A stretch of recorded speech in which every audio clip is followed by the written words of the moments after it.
Haley, go ahead. So I feel like I feel like a lot of people here who are smack dab in the middle, who really believe that what they saw yesterday was horrific and horrible.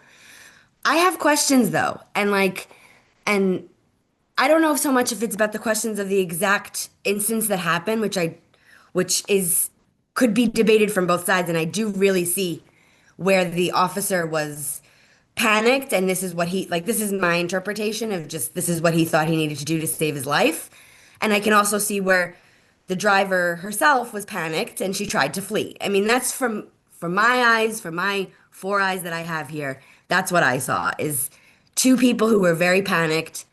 One tried to flee, and the other felt like his life was in danger, and that's what happened. That's my interpretation. What bothers me so much more is I feel like we are like can't even ask questions like why did he shoot more than once? Why is this the training that they're being dealt with to begin with?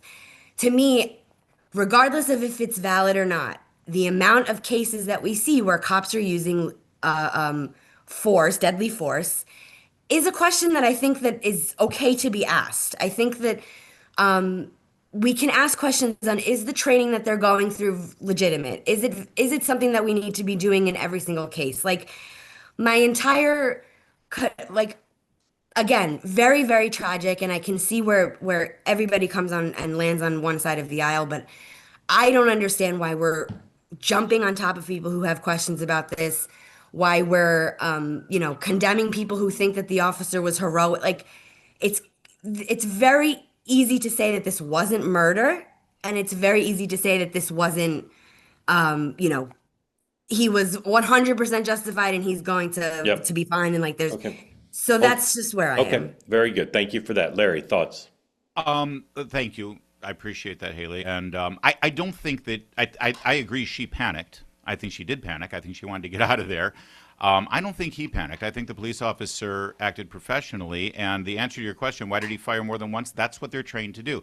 Again, Okay, maybe the argument here is they shouldn't be trained to do what they that's do, what but I'm this trying is to what it say. looks like. Exactly. Yeah. And that's what I'm trying to say is not so much he might have done exactly what he was trained to do, but maybe we need to start asking questions. Maybe the training here, we need to look at it Yeah. again. Yeah. Yeah. A worthy conversation. Yeah. And Yeah. of course, to state the obvious, both sides say there was no coordination between state and local because they don't the locals don't want to help this ICE operation. That is a suburban neighborhood. Vin Weber last night on 289, who lives several blocks away. It's a normal neighborhood, not far from downtown. You shouldn't be having that level of lawlessness. That the ICE doesn't have help from the local Yeah. police. The local That's police should be on that block helping sort things out. There shouldn't be a barricade by a citizen. There's That's a just super important point, Mark. If and thank you, because I meant to make it earlier. Because people are saying, well, why isn't this activity going on in red states? Because those states are not sanctuaries. yeah, Because they actually are cooperating with ICE officials. We see criminal illegal aliens being handed over to ICE, but they're not in a street with 40 cops surrounding to make sure that there's no criminal activity or no problem, and that it's safe for the law officers.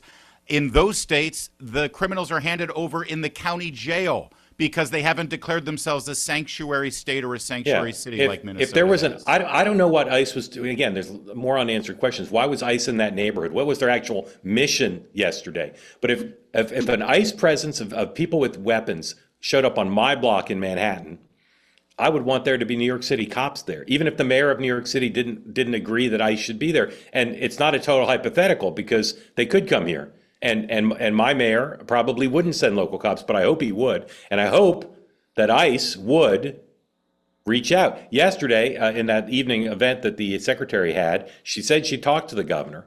I've not been able to learn what they talked about, but there just has to be more communication. You can't have armed ICE officials in these neighborhoods with no insufficient training. Yeah, Missy, thoughts on what Haley raised, please. Yeah, first, Zoran's not sending cops to your neighborhood. I know, I know, Yet, Not I know. either. I hope He's he not would. sending additional police. I hope he would. I'm giving him a tip. Haley, your point about, for me, I just keep looking at this video and I just think about how panicked this woman is.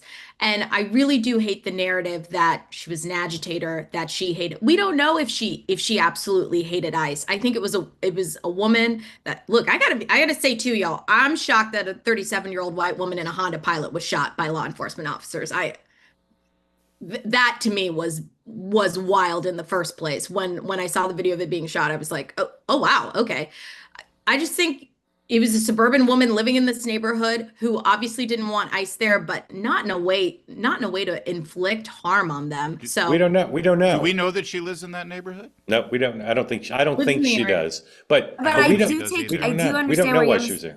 I do understand what you're saying, MC, because I'm a 33-year-old white woman and I know exactly how I would act in that situation. I would be terrified and panicked. I know that would probably be the same exact thing that I would do just because No, Haley, that's what I would think. Haley, if they said get out of the car, you get out of the car. You'd get out of the car. You get out But of the I car. don't know. That And I Haley, honestly You get out of the don't car. know. You get Would out you of the have car. parked your car in the middle of the street, impeding No. law enforcement? You would not from have parked- doing their you duty? would not- I would that try to went get away. before. Yeah, I you don't wouldn't know. park. You wouldn't park your car perpendicular in the street, and you wouldn't refuse them when they approached the car and said get out of the car. You would go like this, and you'd get out of the car. I don't know why she didn't, but again, let's learn about why she was there. What was their mission, and what was her mission? We just don't know. And to me, that speaks to a lot of the question of how they ended up in that tragic moment. Have to have a little bit more context of why she was there. We haven't heard it. They say that something that's easy is like a walk in the park. Well, easier than a walk in the park, hit the subscribe button, be part of the two-way community, never miss an episode, be part of our conversations. Thank you for your service to America. And don't forget, you can now listen to the morning meeting and Two Way Tonight on Apple, Spotify, or wherever you get your podcasts.